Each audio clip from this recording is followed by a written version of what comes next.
പ്രണയിക്കാതെ ജീവിക്കുന്നത്, പ്രണയിക്കാതെ വിവാഹം കഴിക്കുന്നത് അത് ജീവിതത്തിന്റെ തന്നെ പരാജയമാണെന്ന് ചെറുപ്പക്കാർ മാത്രമല്ല പ്രായമുള്ള ആളുകൾ പോലും ചിന്തിക്കുന്ന ഒരു കാലഘട്ടം. ഒരു ഭാര്യ, കുഞ്ഞുങ്ങള് കൂടെ ഉള്ളപ്പോൾ പോലും മറ്റൊരാളെ പ്രണയിക്കുന്നത്, വിവാഹം കഴിക്കുന്നത് അതും എന്റെ കഴിവാണ്, എന്റെ മിടുക്കാണെന്ന് ആളുകൾ ചിന്തിക്കുന്ന, അല്ലെങ്കിൽ അങ്ങനെ ചിന്തിപ്പിക്കുന്ന ഒരു പ്രത്യേക കാലയളവിലാണ് നാം ജീവിക്കുന്നത്. ഇത് പമ്പര വിഡ്ഢിത്തരമാണ് എന്ന് ഓക്സ്ഫോർഡ് ഡിക്ഷണറി പറയുന്നു. ബൈബിള് പറയുന്നു ഇത് വ്യഭിചാരത്തിന് ഈക്വലന്റ് ആണ്. ഇത് കേട്ടതിന് ശേഷവും ചെറുപ്പക്കാർ ചോദിക്കുന്ന, പല ആളുകൾ ചോദിക്കുന്ന ഒരു ചോദ്യമുണ്ട്, പ്രണയിക്കുന്നത് പാപമാണോ? എനിക്കൊരു മറു ചോദ്യമാണ് അവരോട് ചോദിക്കാനുള്ളത്. പ്രണയം ആന മണ്ടത്തരമാണെങ്കിൽ, അങ്ങനെ ഡിക്ഷണറി പറയുന്നെങ്കിൽ മണ്ടത്തരം കാണിക്കുന്നത് നല്ലതാണ്, അത് തെറ്റാണ്. ഇത് വ്യഭിചാരത്തിന് ഈക്വലന്റ് ആണ്, തിന്മയാണെന്ന് ബൈബിള് പറയുന്നുവെങ്കിൽ വ്യഭിചരിക്കുന്നത് പാപമാണോ? തെറ്റാണോ? മോശമാണോ? ഇത് രണ്ടും ശരിയാണെങ്കിൽ പ്രണയത്തിൽ മുന്നോട്ട് പോകാനായിട്ട് കഴിയും. ഒരുപക്ഷെ 18 വയസ്സ് കഴിഞ്ഞാൽ എന്ത് ചെയ്യണം, എങ്ങനെ ജീവിക്കണം എന്നുള്ളത് തീരുമാനിക്കാൻ നമുക്ക് അവകാശമുണ്ട്. സർക്കാരും കോടതിയും മറ്റുള്ളവരെല്ലാം നമുക്ക് അതിന് അനുവാദം തരുന്നുണ്ട്. ഇവിടെ പറയുന്ന സ്നേഹം അത് ഈറോസുമായി ബന്ധപ്പെട്ടതാണ്. അഗാപ്പെ എന്ന വാക്കല്ല അതിന്റെ റൂട്ട് വേർഡ്. അത് സെക്സുമായി ബന്ധപ്പെട്ടതാണ്. അതുകൊണ്ട് പ്രായം ഏതായിരുന്നാലും ആളുകൾക്കൊക്കെ ഫ്ലർട്ട് ചെയ്യുന്ന ആളുകൾക്കെല്ലാം വലിയ സന്തോഷമാണ്. ഭാര്യ ഉണ്ടായിരിക്കും മറ്റൊരു സ്ത്രീയോട് ചാറ്റ് ചെയ്യുന്നത്, ഒരുപക്ഷെ ഒരല്പം സെൻഷ്വൽ ആയിട്ടുള്ള കാര്യങ്ങൾ പറയുന്നത് ആളുകൾക്കൊക്കെ സന്തോഷമുള്ള കാര്യമാണ്. അത് എന്തുകൊണ്ടാണ്? പുരുഷന്മാരെല്ലാം കാമഭ്രാന്തരാണോ? പല ചോദ്യങ്ങൾ നമ്മുടെ മനസ്സിൽ ഉയരുന്നുണ്ട്. എന്നാൽ ഒരു പ്രധാനപ്പെട്ട കാണാപ്പുറം നാം ചിന്തിക്കേണ്ടത്, അറിയേണ്ടത്, പൊസസീവ്നെസ് വളരെ കൂടുതലാണ്. നമുക്കറിയാം എല്ലാ ബന്ധങ്ങളിലും പൊസസീവ്നെസ് ഉണ്ട്, വേണം. എന്റേത്, എന്റെ ഭാര്യ, എന്റെ ഭർത്താവ്, എന്റെ കുഞ്ഞ്, ആ ഒരു ചിന്തയില്ലെങ്കിൽ ഒരുപക്ഷെ ബന്ധം ഊഷ്മളമായി മുന്നോട്ട് കൊണ്ടുപോകാനായിട്ട് കഴിയാതെ വരും. എന്നാൽ പ്രണയബദ്ധരാകുന്ന ആളുകളുടെ പൊസസീവ്നെസ് വളരെ വളരെ ഉയർന്ന തോതിലുള്ളതാണ്. എന്റെ അടുത്ത് കൗൺസിലിംഗിന് വന്ന ഒരു കപ്പിള്, പുരുഷൻ ആദ്യം സംസാരിച്ചു തുടങ്ങിയ സെന്റൻസ് തന്നെ ഇങ്ങനെയാണ്: സാറേ, ഞാൻ ഇവളെ അല്ല പ്രണയിച്ചത്. ഉരുളക്കുപ്പേരി പോലെ ആ സ്ത്രീ മറുപടി കൊടുത്തു: സാറേ, ഞാനും ഇദ്ദേഹത്തെ അല്ല പ്രണയിച്ചത്. അപ്പൊ എനിക്ക് സംശയം തോന്നി, കാലം മാറിയത് കൊണ്ട് എന്ത് പറ്റി? ആൾമാറാട്ടം വല്ലതും നടന്നതാണോ? പ്രണയിച്ചത് മറ്റൊരാളെ, കല്യാണം കഴിച്ചത് വേറെ ഒരാളെ, അങ്ങനെ വല്ലതും പറ്റിയതാണോ? ഞാൻ ചോദിച്ചു, ഒന്നുകൂടെ വിശദീകരിച്ച് പറയാമോ? വളരെ ദേഷ്യത്തോടുകൂടെ ചുവന്നു തൊടുത്ത കണ്ണുകളുമായിട്ട് ആ പുരുഷൻ എന്നോട് പറഞ്ഞു: സാറേ, ഞാൻ സ്നേഹിച്ചിരുന്ന ഒരു പെൺകുട്ടി ഉണ്ടായിരുന്നു. എന്റെ കൂടെ കോളേജിൽ പഠിക്കുമ്പോൾ ഇന്ന് ക്ലാസ്സിന് പോകണ്ടെന്ന് ഞാൻ പറഞ്ഞാൽ അന്ന് പോകാതെ, എന്നോട് ചോദ്യം ചെയ്യാതെ പോകാതെ എനിക്ക് വേണ്ടി കാത്തിരുന്ന ഒരു പെൺകുട്ടി ഉണ്ടായിരുന്നു. ഇന്ന് ചുരിദാർ ഇടണമെന്ന് ഞാൻ പറഞ്ഞാൽ ചോദ്യം ചെയ്യാതെ, അവർക്ക് ഇഷ്ടമില്ലെങ്കിൽ പോലും ഞാൻ പറഞ്ഞ ആ ചുരിദാർ മാത്രം അണിഞ്ഞിരുന്ന ഒരു പെൺകുട്ടി ഉണ്ടായിരുന്നു. ഞാൻ എന്തു പറഞ്ഞാലും അത് കേട്ട് അതുപോലെ അനുസരിച്ച് എനിക്ക് വേണ്ടി ജീവിച്ചിരുന്ന ഒരു പെൺകുട്ടി. ഇന്ന് എന്റെ ഭാര്യയായി ഇവൾ അങ്ങനെയല്ല. ഞാൻ എന്തു പറഞ്ഞാലും തറുതല പറയും. ഒരു കുഞ്ഞുണ്ട് പോലും, കുഞ്ഞിന്റെ കെയർ ഓഫില് ഞാൻ പറയുന്നത് ഒന്നും അനുസരിക്കാതെ, എന്നെ പരിഗണിക്കാതെ മുന്നോട്ട് പോകുന്നു. എനിക്ക് ഇവളുടെ കൂടെ ജീവിക്കാൻ താല്പര്യമില്ല, ഞാൻ പ്രണയിച്ചത് ഇവളെയല്ല. മറുപടി ആ സ്ത്രീയും വളരെ ധൈര്യമായി, തന്റെ ഇടമായി ആ സ്ത്രീ പറഞ്ഞു: സാറേ, ഞാനും പറഞ്ഞതിന്റെ അർത്ഥം, എനിക്ക് വേണ്ടി ഹോസ്റ്റലിൽ വന്ന് ചുക്ക് കാപ്പിയും ഇട്ട് തന്ന്, പനിയാണെങ്കിൽ അസുഖമാണെങ്കിൽ എനിക്ക് വേണ്ടി രാവും പകലും അധ്വാനിച്ചിരുന്ന, എന്റെ ആരോഗ്യം നോക്കിയിരുന്ന ഒരു പുരുഷനുണ്ടായിരുന്നു. എനിക്ക് രോഗമെന്ന് പറഞ്ഞാൽ കണ്ണു നിറയുന്ന, കണ്ടമിടറുന്ന, എവിടെ പോയും എനിക്ക് വേണ്ടി മരുന്ന് മേടിച്ചുകൊണ്ട് എന്നെ ശുശ്രൂഷിച്ചിരുന്ന ഒരു പുരുഷൻ ഹോസ്റ്റലിൽ വരും. ലേഡീസ് ഹോസ്റ്റൽ ആണെങ്കിലും വാർഡിന് പണം കൊടുത്ത് അവിടെ കയറി വന്ന് എന്നെ ശുശ്രൂഷിക്കാൻ മനസ്സ് കാണിച്ച ആ മനുഷ്യൻ, ഞങ്ങൾ വിവാഹം കഴിച്ച് ഒരുമിച്ച് ഒരു വീട്ടിൽ താമസിക്കുമ്പോൾ ഞാൻ ചാകാൻ കിടന്നാൽ പോലും എന്നെ തിരിഞ്ഞു നോക്കത്തില്ല. ഇദ്ദേഹത്തെ അല്ല സാറേ ഞാൻ പ്രണയിച്ചത്, സ്നേഹിക്കുന്ന ഒരു മനുഷ്യനെ. പൊസസീവ്നെസ് വളരെ കൂടുതലാണ്. എനിക്ക് വേണ്ടി മാത്രം ജീവിച്ച ഒരു പെൺകുട്ടി. അങ്ങനെയാണ് പല പെൺകുട്ടികളെയും അപ്പനും അമ്മയും മേടിച്ചു കൊടുത്ത പുതിയ ചുരിദാറൊക്കെ വീട്ടിലിരിക്കും. പക്ഷെ കാമുകൻ ഇന്ന ചുരിദാർ മതി എന്ന് പറഞ്ഞാൽ അത് മാത്രമേ ഉള്ളൂ, ചോദ്യം ചെയ്യത്തില്ല. പലപ്പോഴും പ്രണയിക്കുന്ന സമയത്ത് ഈ പൊസസീവ്നെസ് എത്ര കൂടി വന്നാലും എന്നെ ഇത്രയും സ്നേഹിക്കുന്നത് കൊണ്ടല്ലേ, സാരമില്ല എന്ന് പറഞ്ഞ് സഹിക്കും.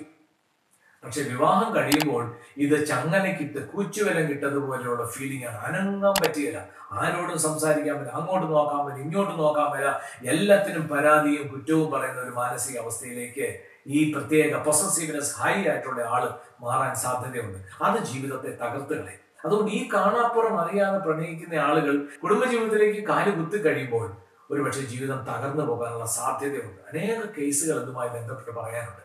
ഇങ്ങനെയുള്ള കേസുകളിൽ ഞാൻ ഈ പുരുഷന്റെ കാര്യം പറഞ്ഞല്ലോ, അല്പം ഇരുണ്ട കളറാണ്, അല്പമല്ല ഒരു വിധത്തിൽ നല്ല കറുത്ത നിറമാണ്. പെൺകുട്ടിയാണെങ്കിൽ നല്ല വെളുപ്പ് നിറം. അപ്പൊ സൗന്ദര്യത്തിന്റെ കാര്യത്തിൽ ഈ പുരുഷൻ വളരെ താഴെയാണ്, പിറകിലാണ്, ഈ സ്ത്രീ വളരെ ഉയരത്തിലാണ്. പല കാര്യത്തിൽ എന്നാൽ പഠിക്കുന്നതിൽ ഒരു പക്ഷേ ഈ പുരുഷനാണ് ക്ലാസ്സിൽ കുറച്ചുകൂടി പെൺകുട്ടിയേക്കാൾ കുറച്ചുകൂടെ മുൻപിൽ നിന്നത്. എന്താണെങ്കിലും എനിക്ക് നേടണമെന്നൊരു പുരുഷൻ വിചാരിച്ചാൽ, കാരണം പുരുഷന്റെ ബ്രെയിൻ വയറിംഗ് ഓറിയന്റേഷൻ അനുസരിച്ച് പുരുഷൻ അച്ചീവ്മെന്റ്സ് ഓറിയന്റഡ് ആണ്. ഒരു നേട്ടം കൊയ്യണമെന്ന് വിചാരിച്ചാൽ, ഒരു സ്ത്രീയെ പ്രണയിക്കും, വിവാഹം കഴിക്കുമെന്ന് വിചാരിച്ചാൽ അത് ചെയ്തിരിക്കും അറ്റ് എനി കോസ്റ്റ്. എന്നാൽ സ്ത്രീക്ക് ഏറ്റവും പ്രധാനപ്പെട്ടത് സ്ത്രീയുടെ ബ്രെയിൻ വയറിംഗ് അനുസരിച്ച് സ്ത്രീ റിലേഷൻഷിപ്പ് ഓറിയന്റഡ് ആണ്. അതുകൊണ്ട് ബന്ധം സ്ഥാപിച്ചു കഴിഞ്ഞാൽ ഇത് പെട്ടെന്ന് പൊട്ടിച്ചെറിയാൻ ഒരു സ്ത്രീക്ക് കഴിയില്ല. തന്നെ ഇത്രമാത്രം സ്നേഹിക്കുന്ന ഒരു പുരുഷനെ വലിച്ചെറിയാൻ ഒരു സ്ത്രീക്ക് നിഷ്പ്രയാസം കഴിയില്ല. രണ്ടുപേരും നല്ല മനുഷ്യർ തന്നെയാണ്. ഇവരെ ഒന്ന് അടുത്തറിഞ്ഞാൽ നമുക്കൊരു കാര്യം മനസ്സിലാവും. പ്രണയത്തിന് ഇനീഷ്യേറ്റീവ് എടുക്കുന്ന ആളുകൾ, അല്ലെങ്കിൽ അതിനെ വളരെ പെട്ടെന്ന് ഈൽഡ് ചെയ്ത് കൊടുക്കുന്ന ആളുകൾ, അവരുടെ ഹൃദയത്തിൽ, അവരുടെ ജീവിതത്തിൽ ഒരു വാക്വം നമുക്ക് കാണാനായിട്ട് കഴിയും. പലരും പറഞ്ഞത്, സാറേ എന്റെ ഉള്ളിൽ എനിക്കൊരു ചിന്തയുണ്ട്, എന്നെ കണ്ടാൽ കൊള്ളുകയില്ല, എന്നെ കെട്ടാൻ ആരും വരികയില്ല.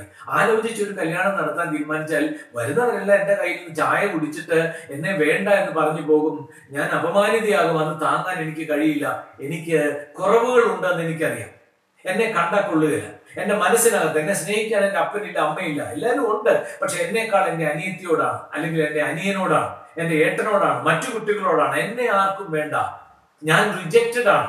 അങ്ങനെ ചിന്തിക്കുന്ന, സ്നേഹം തപ്പി നടക്കുന്ന, അല്ലെങ്കിൽ സ്നേഹിക്കാൻ ആരുമില്ല, എന്നെ ആർക്കും വേണ്ട എന്ന ചിന്തയുമായി, ആ ഒരു ശൂന്യതയുമായി നടക്കുന്ന ഒരു വ്യക്തി ഒരുപക്ഷെ പ്രണയത്തിൽ പെട്ടെന്ന് വീഴാനുള്ള സാധ്യതയുണ്ട്. അങ്ങനെയുള്ള ഏതെങ്കിലും സെൽഫ് വേർത്ത് കുറഞ്ഞ, സെൽഫ് എസ്റ്റീം കുറഞ്ഞ ഒരാൾ പെട്ടെന്ന് പ്രണയത്തിലേക്ക് വീഴും. അപ്പൊ അവരെ സ്നേഹിക്കുന്ന ഈ കുറവുകളൊക്കെ ഇരിക്കെ അവരെ ഇത്രയും സ്നേഹിക്കുകയും പരിഗണിക്കുകയും ചെയ്യുന്ന ഒരാളെ കാണുമ്പോൾ ജീവിത അന്ത്യം വരെയും ഇത് കിട്ടും എന്നൊരു ധാരണയാണ്. അത് മാത്രമല്ല, ഇവര് എന്റെ ജീവിതം എന്റേത് മാത്രം എന്ന് ചിന്തിക്കുന്ന, ആ സെൽഫിഷ്നെസിന്റെ അങ്ങേ അറ്റത്തെത്തിയിരിക്കുന്ന ആളുകൾ, അവർക്കിഷ്ടമുള്ളവരെ പ്രണയിക്കാനുള്ള മനസ്സ് കാണിക്കും. ആ കൂട്ടത്തിൽ അവരെ ജീവനും പിന്നെ സ്നേഹിക്കുന്ന മാതാവിനും പിതാവിനും അവിടെ ഒരു സ്ഥാനവുമില്ല, ഒരു വോയിസും ഇല്ല. അവർക്ക് തിരഞ്ഞെടുക്കാനോ അഭിപ്രായം പറയാനും പോലും സ്വാതന്ത്ര്യം കൊടുക്കാറില്ല. കാരണം എന്റെ ജീവിതം. ഈ ഒരു ചിന്ത മാധ്യമങ്ങളൊക്കെ, സിനിമകളൊക്കെ എനിക്ക് തോന്നുന്നു ഈ ന്യൂജൻ പിള്ളേരുടെ മനസ്സിലേക്ക് കുത്തിവെക്കുന്നുണ്ട്. കുഞ്ഞുങ്ങളെ, അത് നിങ്ങളെ തകർത്ത് കളയും. നിങ്ങൾക്ക് മാത്രമായിട്ട് ജീവിക്കാനായിട്ട് കഴിയില്ല. കല്യാണം കഴിഞ്ഞ് എൻ്റെ അടുത്ത് വന്ന ഒരു സ്ത്രീ പറഞ്ഞത്, സാറേ ഞാൻ ഇഷ്ടപ്പെട്ട പുരുഷനെ എനിക്ക് കിട്ടി, എന്റെ വീട്ടിലും 100% എതിർപ്പായിരുന്നു, എന്റെ ഏട്ടന്റെ വീട്ടിലും 100% എതിർപ്പായിരുന്നു. പക്ഷേ ആ എതിർപ്പെല്ലാം തരണം ചെയ്ത് ഞങ്ങൾ ഒന്നായി. രജിസ്റ്റർ കച്ചേരിയിൽ പോയി ഞങ്ങൾ വിവാഹിതരായി മടങ്ങി വന്നപ്പോൾ എന്റെ അഭിമാനം വളരെയധികം വർദ്ധിച്ചു. ഞാൻ ചേട്ടന്റെ കയ്യിൽ പിടിച്ചിട്ട് പറഞ്ഞു, ഏട്ടാ എനിക്ക് ഇനി ഒന്നും കിട്ടിയില്ലെങ്കിൽ ഒരു കുഴപ്പമില്ല, ഒരു നേരം പട്ടിണി കിടക്കണമെങ്കിൽ ഞാൻ കിടന്നോളാം എന്നൊക്കെ പറഞ്ഞ് ജീവിതം ആരംഭിച്ചു. ഒരു വാടക വീട്ടില് അവരുടെ രണ്ടുപേരുടെയും വീട്ടിൽ നിന്ന് ഒരു അല്പം അകലെ മാറി ഒരു വീട്ടിൽ താമസിച്ചു. കണ്ടാൽ നല്ല യോഗ്യരാണ്, അത്യാവശ്യം സാമ്പത്തിക സ്ഥിതി ഉള്ളവരാണ്. അപ്പൊ എപ്പോഴും ഈ പൊസസീവ്നെസ് ഹൈ ആയതുകൊണ്ടും ആരും കൂട്ടില്ലാഞ്ഞതുകൊണ്ടും സ്ത്രീയുടെ കൂടെ ഏട്ടൻ ഇരിക്കണം വലിയ താല്പര്യം. 6 മാസം അദ്ദേഹം തന്റെ ജോലിയിൽ നിന്ന് ലീവ് എടുത്ത് കയ്യിലുണ്ടായിരുന്ന പണം കൊണ്ട് ഈ സ്ത്രീയുടെ കൂടെ ഇരുന്ന് ജീവിതം അടിച്ചു പൊളിച്ചു, ആസ്വദിച്ചു. അതിനിടയിൽ ദൈവം ഉദരത്തിൽ ഒരു കുഞ്ഞിനെ ദാനമായിട്ട് നൽകി. ആ കുഞ്ഞിനെ ഗർഭത്തിൽ ധരിക്കുമ്പോഴാണ് എൻ്റെ അടുത്ത് കൗൺസിലിങ്ങിന് വരുന്നത്. എന്നോട് പറഞ്ഞു, സാറേ എൻ്റെ ജീവിതത്തിൽ എനിക്ക് ഒരേ ഒരു അബദ്ധമേ പറ്റിയിട്ടുള്ളൂ. എൻ്റെ ഏട്ടൻ്റെ പിറകെ നടന്ന് ഏട്ടൻ്റെ സ്നേഹം പിടിച്ചു പറ്റി ഞാൻ ഏട്ടനെ വേണമെന്ന് വാശി പിടിച്ച് എൻ്റെ വീട്ടുകാരുടെ സ്നേഹവും എൻ്റെ കാലെ പിടിച്ച് എൻ്റെ അമ്മ കരഞ്ഞു, മോളെ നിന്റെ ഭർത്താവ് ഞങ്ങളുടെ മരുമകനും കൂടിയല്ലേ. പല കാര്യങ്ങൾ പറഞ്ഞു. അമ്മയുടെ കൈ തട്ടി മാറ്റിയിട്ട് ഞാൻ ഇറങ്ങിപ്പോന്നതാണ് ഏട്ടൻ്റെ കൂടെ. സന്തോഷത്തോടെ ഞങ്ങൾ 6 മാസം ജീവിച്ചു. പക്ഷേ ഇന്ന് എൻ്റെ ഉദരത്തിലൊരു കുഞ്ഞുണ്ട്, എനിക്ക് എൻ്റെ അമ്മയൊന്ന് കാണണമെന്നാണ്. ഞങ്ങൾ തമ്മിൽ പലപ്പോഴും പറഞ്ഞത്, നിനക്ക് ഞാനും എനിക്ക് നീയും മാത്രം, വേറെ ആരും നമ്മുടെ ജീവിതത്തിലില്ല. ഏട്ടനെ കിട്ടിയാൽ അത് മതി എന്ന് ചിന്തിച്ച് കളഞ്ഞാൻ. പക്ഷെ എനിക്ക് ഇപ്പോഴും എൻ്റെ അമ്മയെ ഒന്ന് കണ്ടാൽ കൊള്ളാവുന്നുണ്ട്. എൻ്റെ കുഞ്ഞ് പിറന്നു വീഴുമ്പോൾ എൻ്റെ അമ്മ, എൻ്റെ ഏട്ടൻ്റെ അമ്മ, ബന്ധുക്കള്, കുടുംബക്കാരൊക്കെ എൻ്റെ കുഞ്ഞിനുണ്ടായാൽ കൊള്ളാമെന്ന് എനിക്ക് ആഗ്രഹമുണ്ട്. പക്ഷേ ഞാൻ ഒരിക്കൽ എൻ്റെ ഭർത്താവിനുടെ അഭിപ്രായം, ഈ ആഗ്രഹം എന്ന് പറഞ്ഞു, ഏട്ടാ നമുക്ക് വീട് വരെ ഒന്ന് പോകാം. ഏട്ടൻ അന്ന് എന്നോട് പറഞ്ഞു, മിണ്ടിപ്പോകരുത്, നിനക്ക് ഞാനും എനിക്ക് നീയും മാത്രം. അങ്ങനെ പറഞ്ഞാൽ നമ്മൾ ഇറങ്ങി വന്നത്. വേറെ ആരും ഈ ലോകത്തിൽ നമുക്കില്ല.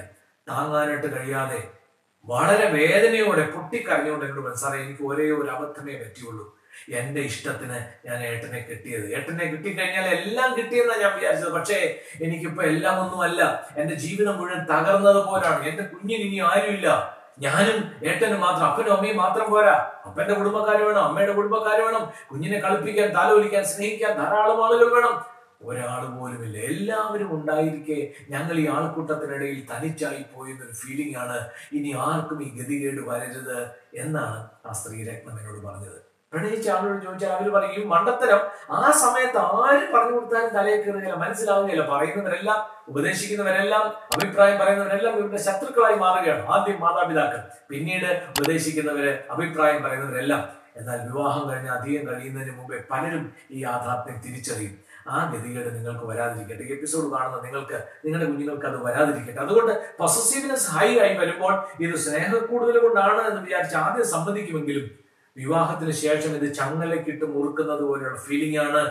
ഒരു സ്വാതന്ത്ര്യവുമില്ലാതെ ആ വിവാഹ ബന്ധം തന്നെ പൊട്ടിച്ചെറിയാൻ തോന്നുന്ന രീതിയിലുള്ള ഒരു ചങ്ങലക്കിടുന്ന ഒരു അവസ്ഥയാണ്. അതുണ്ടാകാതിരിക്കട്ടെ. ഇനിയും വളരെയേറെ കാര്യങ്ങൾ ഈ വിഷയത്തോടുള്ള ബന്ധത്തിൽ ചിന്തിക്കേണ്ടതുണ്ട്. തുടർന്നുള്ള എപ്പിസോഡുകളിൽ അതുമായി ഞാൻ നിങ്ങളുടെ മുമ്പിലെത്തും.